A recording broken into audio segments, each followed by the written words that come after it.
बिस्मिल्लाहिर्रहमानिर्रहीम। कारी अब्दुल बासित मिस्री रहमहुल्लाह को वफ़ात पाए भी आज एक ज़माना गुज़र चुका है, लेकिन वो हैं कि आज भी लोगों के दिलों में उसी तरह ज़िंदा हैं जैसे उनकी हयात मुबारका में लोग उन्हें याद किया करते थे। कारी अब्दुल बासित मिस्री ने कुरान करीम को मुख्तलिफ़ अंदाज में पढ़ने का आलमी रिकॉर्ड कायम किया था।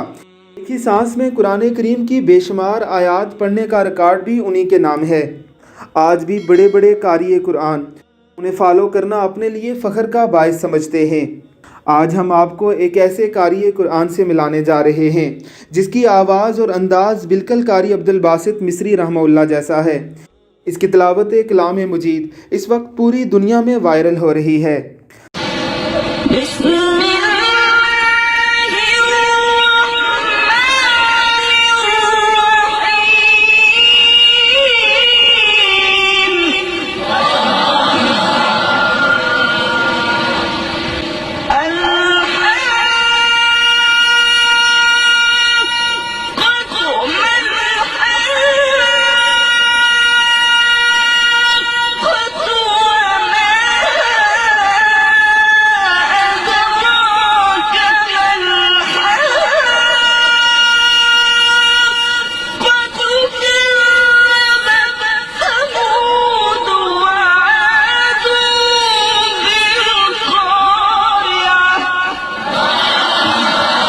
अल्लाह रब्बुल इज़्ज़त की ज़ात हमें भी इस मुक़द्दस किताब के साथ ऐसा ही तल्लुक़ अता फ़रमाए और हमें भी रसूलुल्लाह सल्लल्लाहु अलैहि वसल्लम के हुक्म के मुताबिक कुरान मुक़द्दस को अपनी खूबसूरत आवाज़ों से ज़ीनत बख्शने की तौफ़ीक़ अता फ़रमाए।